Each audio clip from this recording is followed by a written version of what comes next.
Hello guys! Hello Scorpio! Welcome dito sa aking channel, Scorpio. Alamin natin kung anong messages, vibration, gabay energy para sa lahat. Tayo general reading. Alamin natin kung ano yung timeless energy message para sa lahat ng Scorpio in general. So, I hope na makuha mo yung energy dito. Okay, so magma-marathon tayo guys by the end of March. Starting April, marathon tayo sa mga readings. Okay. Kasi sa ngayon, ano pa lang to So, new beginnings pa lang. Bago pa lang yung taon. So, hindi tayo pwedeng mag-marathon. Hayaan natin muna. Go with the flow muna tayo sa ngayon.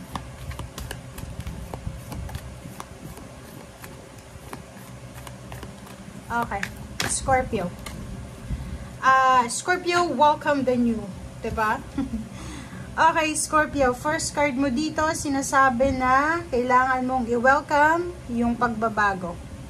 I-welcome mo kung ano yung kailangan magbago sa sarili mo. I-welcome mo yung new beginnings. Okay. Next card natin is face your financial fears. Dito sinasabi na kung honest ka daw sa sarili mo, tungkol sa mga kinakatakutan mo, is either failure or success. Ibig sabihin nun, hindi ka na kontrolado ng sitwasyon, ng feelings mo. Kasi minsan, di ba, may mga times na people pleaser ka, na yung actions mo is nakadepende sa actions ng ibang tao, ng sasabihin ng ibang tao. Ibig sabihin nun, wala kang freedom. So, dito sinasabi, harapin mo. Like, for example, wala kang pera, sabihin mo sa mga tao sa paligid mo, sa pamilya mo, wala akong pera sa ngayon. Okay? Kasi minsan, merong iba na zodiac signs, hindi naman ikaw na nagpe-pretend na may pera kahit wala. Kasi ayaw mong maliitin ng pamilya. So, dito sinasabi, harapin natin kung ano yung kinakatakutan natin. Is either success or failure. Okay? Kasi pag hindi natin tatanggapin yung sitwasyon natin, kukontrolin tayo nito. So, be free of hidden fears by exposing them to the light of awareness. Okay? And you'll realize that you are in fact have nothing to fear. So, diba? Pag ganun talaga pag inilabas mo, go with the flow ka lang, wala kang kinakatakutan, wala kang ikakahiya, may freedom ka. Okay? So, isipin mo din na lahat ng successful na tao dito sa mundo ay nakaranas din sila ng failure, ng rejections, ng struggle, and pagdududa sa sarili nila. Okay? Walang perfect dito sa mundo. Isipin mo, lahat ng tao dito sa mundo naka-experience din ng rejection. Okay? Kung may na-experience ka ngayon na rejections, ano ba yung na-experience mo? Problema, struggles, mga obstacles and challenges, isipin mo na hindi ka nag-iisa. Kahit yung pinaka-milyonaryo, bilyonaryong tao dito sa mundo, may mga problema din yan. Okay? 8 of Fire. Okay. So, nakikita ko sure dito na huwag kang masyadong magdedesisyon agad-agad. Okay? Ito. Mabilis kasi ito Mabilis itong 8 of Fire na to. Diba? Speed, activity, multitasking. Pwedeng balita, pwedeng decisions, option, choices na kailangan pagdesisyonan. Dahan-dahan ka lang, Scorpio. Okay? Kailangan mong magdahan-dahan. Lalo na confused ka, hindi ka makapagdesisyon.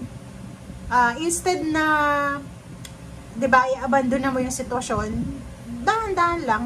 Diba? Yung huwag tayong masyadong magmadali sa outcome. Huwag tayong masyadong magmadali kasi sinabi ni ganito ganyan, yung kapatid ko sobrang yaman na, kailangan nating makipagkompetensya. Hindi. Dito hintayin mo kung kailan ibibigay yung tamang oras para sa'yo. Okay? Number 1 and Queen of Fire. Ang ganda neto. Diba? Welcome the new. Confirm siya. Sinasabi sa'yo dito na meron kang manifestation, empowerment na mangyayari sa buhay mo in the coming year, in the coming months, or within this year, 2025, or next year, or 1 decade, 10 years, within 10 years. May mamamanifest ka, Scorpio, na pwedeng magdala sa'yo ng empowerment. So, ihanda mo ang sarili mo. Okay? Ang kailangan mo lang para ma-manifest ito is, yun, stay ka lang sa priority mo, stay ka lang sa focus mo, iwasan yung temptation na. Relationship, iwasan yung third party.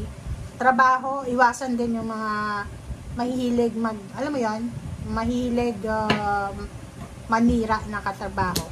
Okay, doon ka lang sa tama para walang karma na darating sa'yo. Oh, 'di ba? So etong number 12 is number 3. Kinakailangan mong mag-pause. Okay, mag-pause ka if ever na hindi ka sigurado sa decision making mo. Kasi dito sa Six of Fire, sinasabi na yung success na sinasabi ng magician dito ay darating siya sa tamang panahon. Success, like successful ka, magiging successful ka, promotion, salary increase, positivity. May ma-manifest mo yan, but kailangan mong pagtrabahuan yan. Hindi yan mangyayari sa isang gabi as magician, 'di ba? Hindi. Yung magician kasi minsan mali yung paniniwala natin na parang minsan naniniwala yung tao na sa magic, yayaman, sa loto, ganyan ganito. Pero sa reading mo, pwedeng swerte ka sa loto, may magic. Pwedeng swerte ka sa ibang chances of winning sa games. Pero mas swiswertehan ka sa pagiging masipag mo. Okay? Yung strength mo, yung skills mo, pagiging maganda ng ugali mo, pagiging magaling mo makisama sa mga tao sa paligid mo, yan yung puhunan mo eh. Yan yung magdadala sa'yo. Oh, 'di ba? Ng 10 of Earth. Tingnan mo. Oh, 'di ba? Scorpio. Yan yung last 2 cards mo, plus sa ilalim pa 6 of Air. So, ibig sabihin yan, Scorpio, ito ay timeless. It's either ngayon, bukas makalawa. Isa sa posibleng magdadala sa'yo ng swerte or 10 of Pentacles or Earth, yung lump sum of money, mahahawakan mo yung financial stability, yung prosperity, is because of your talent. Okay?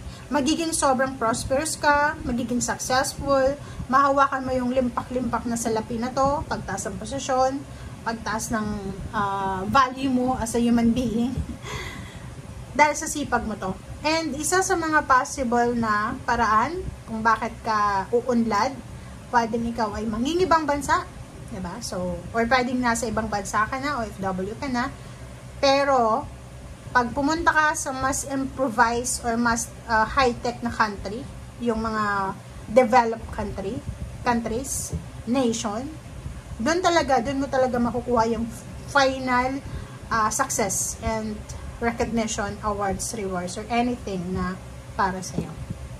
Okay? So, ngayon, sinasabi ng Barana, nasa tamang direction ka, huwag ka lang magpadalos-dalos sa yung mga decision making. Huwag masyadong mabilis, dahan-dahan lang. Okay? Thank you guys. Bye!